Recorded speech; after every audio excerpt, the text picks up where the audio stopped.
తమిళనాడులో ప్రధానమంత్రి నరేంద్ర మోదీ పర్యటన సమాజ రూపురేఖలు మార్చే శక్తి యువతకు ఉందని వ్యాఖ్య. తిరుచిరాపల్లిలో 20,140 కోట్ల విలువైన అభివృద్ధి కార్యక్రమాలకు ప్రధాని శంకుస్థాపన.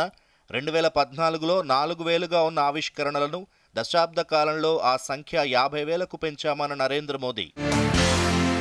కాళేశ్వరం ప్రాజెక్టుతో తెలంగాణ ఇమేజ్ని బీఆర్ఎస్ డ్యామేజ్ చేసిందన్న కేంద్ర మంత్రి కిషన్ రెడ్డి.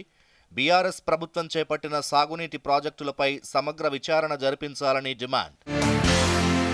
ఖమ్మం జిల్లాలో ప్రజాపాలన గ్రామ సభను పరిశీలించిన మంత్రి పొంగులేటి తామిచ్చిన హామీలను చేతల్లో చూపించాలనే నిబద్ధతతో పనిచేస్తున్నామని వెల్లడి.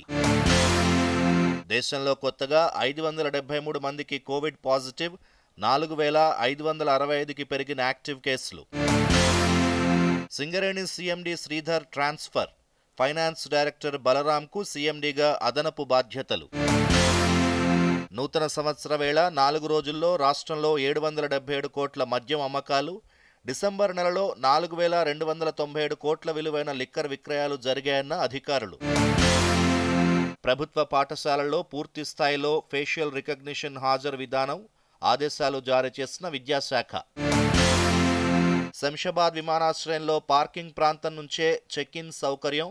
బోర్డింగ్ పాస్లు, ప్రయాణికుల లగేజీ కౌంటర్ల వద్ద రద్దీ తగ్గించేందుకు కొత్త విధానం. పట్టణ ప్రాంతాల్లో రోజువారీ వెలువడే ఘన వ్యర్థాల సమస్యకు పరిష్కారం. హైవేల కరకట్టలకు ఘన పదార్థాలు వినియోగించాలని నిర్ణయించిన కేంద్రం.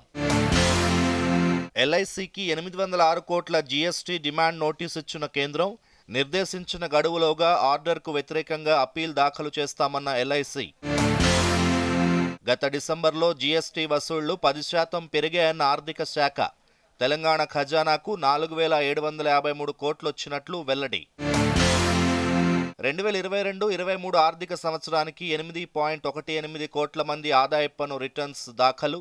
గతేడాదితో పోలిస్తే ఈసారి 9% పెరిగిన ఐటీ రిటర్న్స్. 30వ విడత ఎలక్టోరల్ బాండ్ల అమ్మకాలు ప్రారంభం. సెలెక్టివ్ ఎస్బీఐలలోనే బాండ్లు విక్రయిస్తున్నట్లు ఆర్థిక శాఖ వెల్లడి. ఈ నెల 12 వరకు పరీక్షా పే చర్చ కార్యక్రమ రిజిస్ట్రేషన్లు. ప్రధానితో మాట్లాడాలనుకునే విద్యార్థులు, ఉపాధ్యాయులు, తల్లిదండ్రులు innovateindia.mygov.in వెబ్సైట్ను సంప్రదించవచ్చు. పోలీసులకు సేవా పథకాలు ప్రకటించిన ప్రభుత్వం. పోలీసు, అగ్నిమాపక, విజిలెన్స్ అండ్ ఎన్ఫోర్స్మెంట్, ప్రత్యేక భద్రతా దళంలో పనిచేస్తున్న 636 మందికి పథకాలు. జపాన్లో భారీ భూకంపంతో భారీగా ఆస్తి, ప్రాణ నష్టం, 48 మంది మృతి. సహాయక చర్యలు చేపట్టిన జపాన్ ప్రభుత్వం. యూకే వీసా నిబంధనలు కఠినతరం. వలసల నియంత్రణలో భాగంగా విద్యార్థి వీసాపై వారి కుటుంబ సభ్యులను తీసుకురావడం కుదరదని వెల్లడి. American federation of motor cyclist championship పోటీలో ప్రతిభ చాటిన భారతీయ రేసర్. బటన్విల్లో వే పార్క్, థండర్ వీల్ రేస్లలో అగ్రస్థానంలో సాయి దీప్.